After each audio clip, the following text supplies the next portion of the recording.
Hello, welcome to Global Business. I'm Emere Uhemokai, and we're right here at the Central Bank of Nigeria headquarters in Abuja, and this is exactly just the point where we ended the last Monetary Policy Committee for the year 2017. The governor of the Central Bank of Nigeria has already briefed the press, and he says that they retained the monetary policy rate at 14%, with the CRR retained at 22.5%. Of course, the liquidity ratio retained at 30%, with the asymmetric corridor of 200 plus 200 basis points minus 500 basis points around the MPR. Of course, you may have heard this news by now. So, what's on the program today? We're going to have our regulars. We have our talking point, which is the continuation of the Niger Delta Development Forum, which we started last week. And of course, we'll be giving you some of the mails that you have sent in for those who want to be part of our empowerment program. A lot of mails have come in, but somehow we have been able to restrict those who are going to benefit. So, well, according to our sponsors, the TAP project, they say that if you are not resident in Abuja, then you may not be able to benefit for this set of loans. But if you're a resident in Abuja, you may be lucky. We'll show you some of the mails and tell you the one that is selected at the end of the day. Of course, we have names of people who have also sent in entries to be empowered for the skill acquisition. Remember, the mails are for the loans or credit facilities, and of course the text messages are for the skill acquisition. And we have some people we have selected, and we'll tell you those who have selected. It's our whole program that's packed. We bring you still excerpts from the Niger Delta Development Forum, and also we'll bring you our talking point, which is the continuation of last week and the concluding part of last week's discussions. Welcome again. Let's take a break. We'll be back after the break.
On the argument to hold, the committee believes that the effects of fiscal policy actions towards stimulating the economy have begun to manifest as evidenced in the exit of the economy from the 15-month recession. Although still fragile, the fragility of the growth makes it imperative to allow more time to make appropriate complementary policy decisions to strengthen the recovery.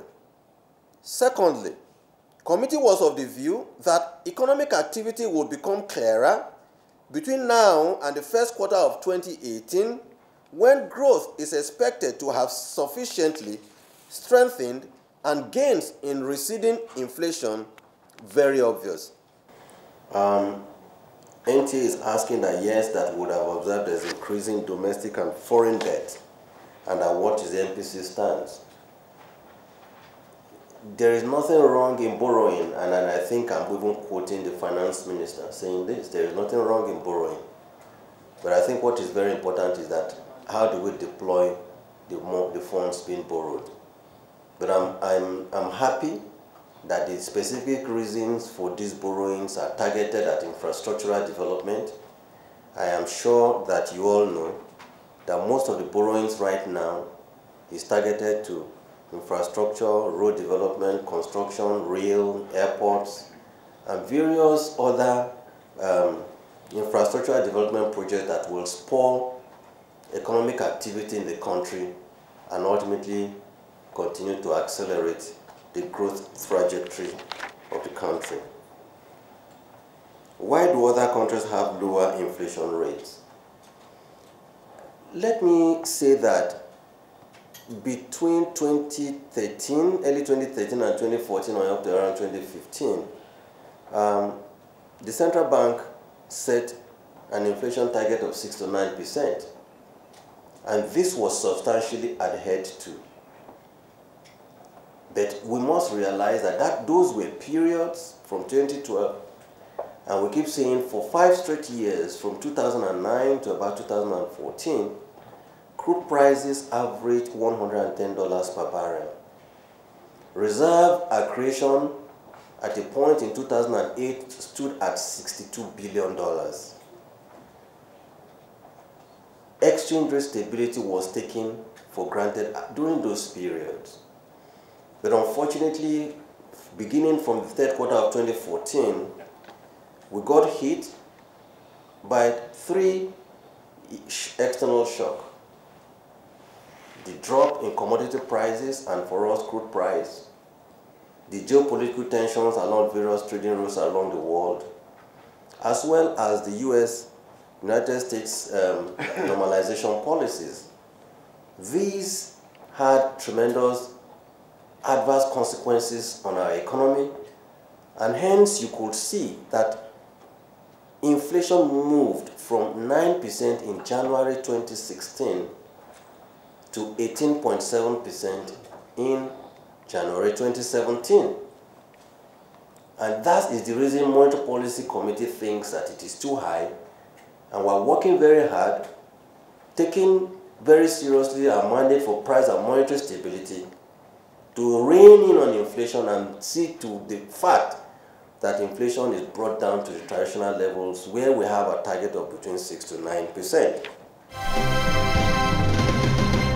Okay, so let's now take our discussion for last week. Remember, we were talking with 3 gentlemen.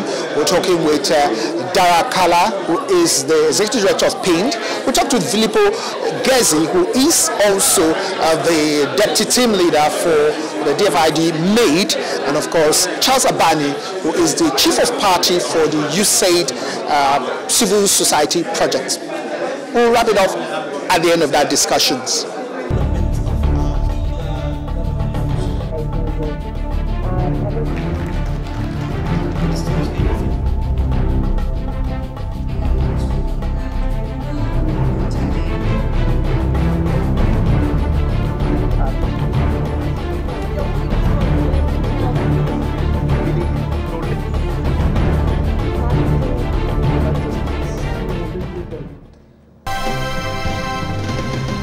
Dr. Dara, coming back to you, The Niger Delta area seems to be one of the areas in Nigeria that probably spoke out. When I mean speak out, they started with the militancy. Then before you went to Boko Haram and all that, but there was militancy, which meant that all was not well in the Niger Delta. What is the impact of this organization, this forum, which is in the 6th year, to some of the troubling issues that still linger on? Issues of host communities and oil companies, issues of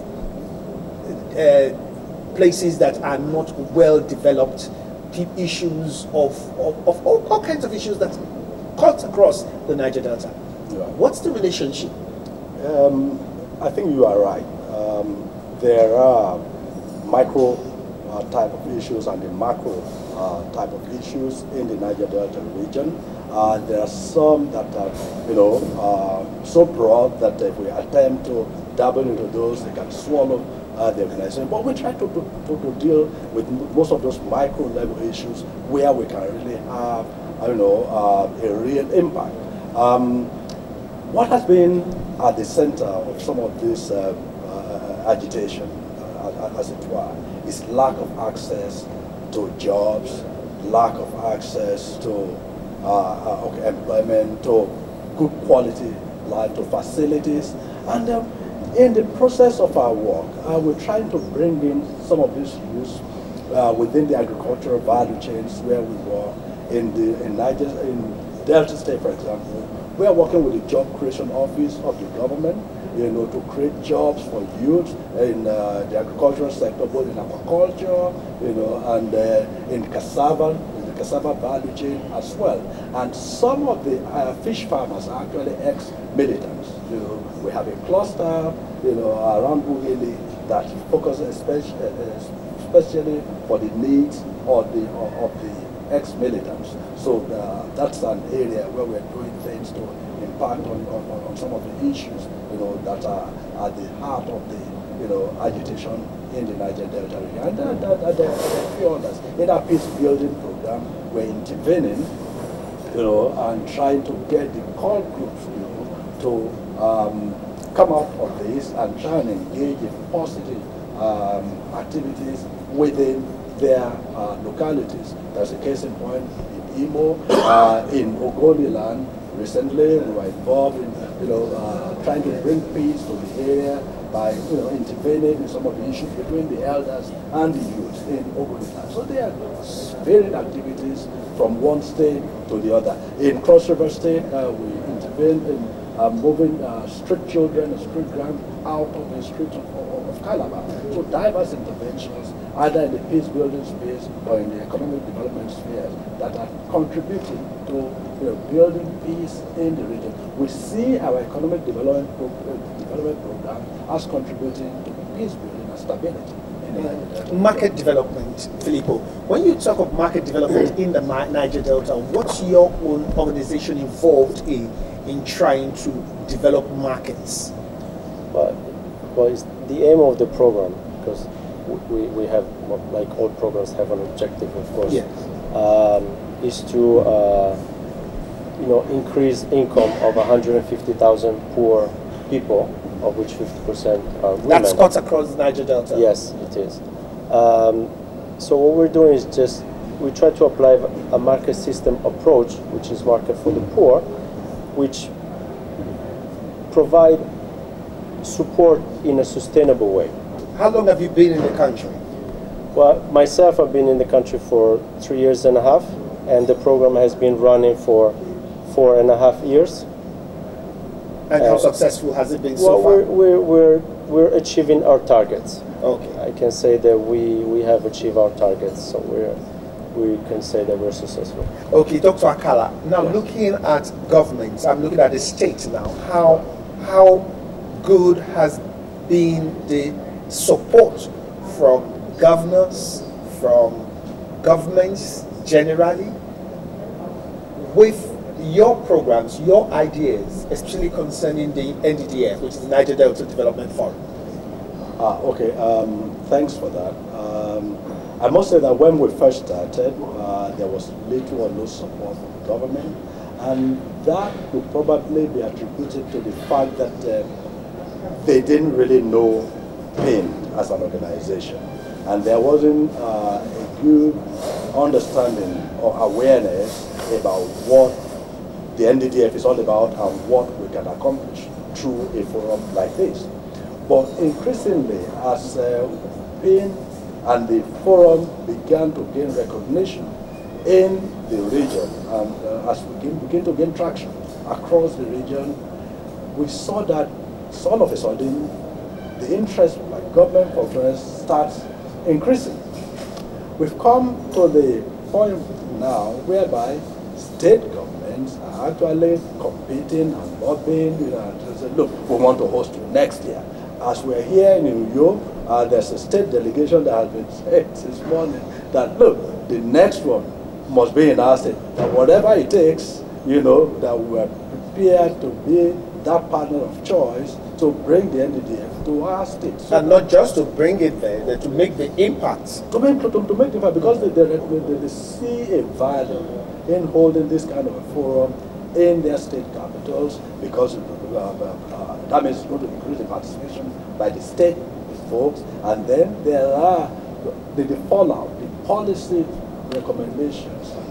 Yeah, I see a lot of policy recommendations to the states. We've been taking for, especially now that we are talking about planning, the issue of planning, monitoring, implementing plans, having the discipline to implement those plans, and having the monitoring framework and the accountability framework in place. So they've come to recognize the value that is accruable from hosting the forum, and they want to be a part of it. Now, Charles, your organization probably tracks transparency, you talked of security and other factors. If you were to rate the Niger Delta in terms of these tracking indices, how would you rate the Niger Delta states? So first of all, let me re-emphasize that from where we sit, issues of governance are central to a number of the discussions that we're having. Yeah. They're central to peace, the perceptions that people have about resource distribution, inequitable or otherwise. They're central to development decisions and investment decisions by states, and the degree to which those are made transparent and accountable to ordinary citizens on a day-to-day basis. The prioritization that exists for different governments is often driven by the level of participation and openness for engaging with citizens. So I think that where we have seen strong engagement between citizens and civil society, we see growing evidence of peace, we see growing evidence of good government. And Akwa Ibom, where we are, in fact, is a good example. Civil society groups here have been able to work with the State Assembly. Right now there is a bill introduced to look at youth empowerment in the state, to look at a percentage of the derivation funds coming to the state to be earmarked for various things, skills development, small business enterprises for young people. And that's a good example where there's a strong symbiosis between civil society and the government working together. In other states, Delta, Bayelsa, here again in Akwa Ibom, groups have been successful in getting the state government to start to put its budgets online, to begin to institutionalize processes for citizens' public hearings on budgets ahead of them being approved by government. This enables the government to insert priorities that are coming from communities and in many instances avert the kind of crisis and conflict that could arise from people's perceptions around how resources are distributed. So I think that this is an ongoing journey. If you want to say which state is performing or outperforming the other, I think it's all a relative game. I think the message, the overwhelming message, and I think it's one that keeps being reinforced with every NDDF, is that the Niger Delta states are all on a journey. This evening, we listened to a whole set of roadmaps being presented by different states on where their priorities are, and beginning to see state governments begin to take the kinds of conversations taking place here as an important dimension to enriching their state plans, to making them commit to certain actions, to beginning to form relationships across government civil society divides, which these are all for me indicators that impact is about to happen. For instance, in Bayelsa State, one of the groups we support with PIND have what's called a Central Peace Working Committee, which actually gets community peace champions to report up incidents, and those incidents now are being resolved before they even result in conflict. And so where almost when you don't see conflict, you can say a reduction in conflict is proof that some of those mechanisms are now working effectively. So I think that's the kind of story we think that is happening. Thank you very much. Thank you. I like your analysis on those indices, and I want to thank three gentlemen. Well, don't be deceived. This is not an all gentlemen's affair. There are ladies here who are very vocal, and you're hearing some of them. I want to thank you very much for coming on Talking Point of Global Business, looking at issues in the Niger Delta, especially as tackled by the Niger Delta Development Forum. We've had Dr. Dara Akala, who is the Executive Director of the Foundation for Partnership Initiatives in the Niger Delta. We've also had Filippo Gezi, who is the Deputy Team Leader of the Market Development in the Niger Delta. And of course, Charles Abani, who is the Chief of Party, USAID Civil Society Projects. Thank you, gentlemen, for coming on the program. And this is where we wrap it up on Global Business this Monday. Remember to join us every week. It's Mondays, 2 p.m. And remember, I'm Imeweru Yamokai, always like doing business with you.